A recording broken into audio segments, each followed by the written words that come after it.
Bonjour à tous et à toutes. On approche du Purim, c'est extraordinaire. Et nous, pendant ce temps-là, on va continuer notre étude. Alors, je vous rappelle que la semaine prochaine, jeudi, il n'y aura pas de cours, à moins qu'on arrive pendant le Michté à filmer, notre étude quotidienne, qui est donc basée sur Meshivat Nefesh. On continue aujourd'hui. Le cours est Refoua Shelema Shel Ilon Yaakov Ben Miriam à Yélé. Voilà où nous en étions. Il est interdit à un homme de perdre espoir. En shum yehush baolam klal. Il n'y a pas de désespoir dans le monde. Vraiment. Complètement. Il est interdit à un homme de perdre espoir. Même s'il est tombé, Dieu préserve, dans le plus profond des enfers, il pourra toujours se rapprocher de Dieu, car sa gloire emplit toute la terre. Le véritable tzaddik ne mérite ce nom que s'il possède cette force de relever ses âmes déchues. Il doit savoir comment les renforcer, les éveiller et leur montrer que Dieu est toujours proche d'eux et qu'il est avec eux et chez eux. À l'autre extrême, le tzaddik doit montrer aux personnes d'un niveau déjà élevé qu'elles n'ont pas encore obtenu la vraie connaissance de Dieu. Comme le Zohar le cite, « Qu'as-tu trouvé, qu'as-tu scruté ?» Et sur ce passage, les mots parlent d'eux-mêmes. On passe au passage suivant. Lorsqu'un homme chute, il peut en venir à se retrouver dans des endroits malsains et vils, qui entraîneront des doutes et des mauvaises pensées. Son cœur deviendra amer et des forces négatives le perturberont. Mais si apparemment il semble très difficile de trouver Dieu dans ces endroits, l'espoir doit demeurer. Et il faut continuer à demander, à rechercher l'Éternel. Il faut absolument, même quand on descend très bas et qu'on atterrit dans des endroits malsains et qui ne correspondent pas du tout à des endroits dans lesquels on devrait se trouver, alors il faut continuer, à partir du moment où on est conscient qu'on est dans le mal, il faut prier Hachem et lui dire Hachem, sors-moi de là, fais-moi, rapproche-moi de toi. Il faut prier, il ne faut surtout pas déjà premièrement imaginer qu'on ne peut pas parler à Hachem dans un endroit où il se passe de la touma, où il se passe des mauvaises choses. Et si on se retrouve, chacun il sait là où il se trouve quand il déborde dans des situations où il ne devrait pas être. Alors là, il doit demander à Hachem quand même. C'est pas parce qu'il se trouve là-bas qu'il ne peut plus parler à Hachem. Hachem, il l'écoute, c'est son fils.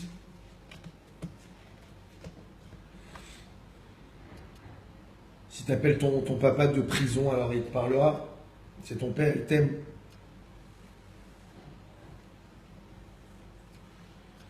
Continuez à demander, à rechercher l'Éternel. On s'affligera de s'être éloigné de Dieu. On cherchera, demandera et se languira afin de retrouver la gloire divine. Par cette tentative de recherche de Dieu, on remontera et l'on pourra atteindre un niveau très saint. C'est simple, on va imaginer une catapulte. Plus on la tire en arrière très loin, plus quand on va la lâcher en sachant vers quel objectif on vise, alors on va arriver très loin dans cet objectif. Si maintenant on descend très bas dans un endroit qui est vraiment malsain pour nous, et si on décide de viser Hachem, alors au moment où on va remonter aussi haut qu'on était aussi bas.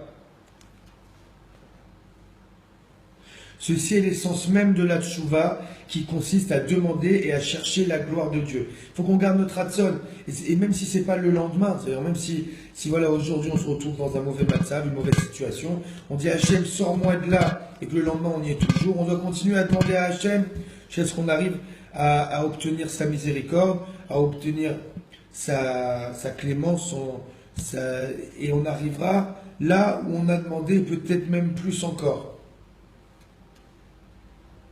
Comme il est écrit, la chute a comme objectif uniquement la montée. On regarde cet exemple de la catapulte.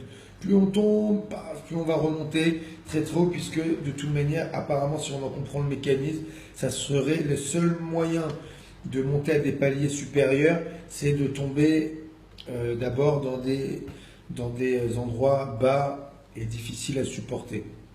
Ce concept est d'une grande profondeur et nous devons y croire fermement. Je répète, ce conseil est d'une grande profondeur et nous devons y croire fermement.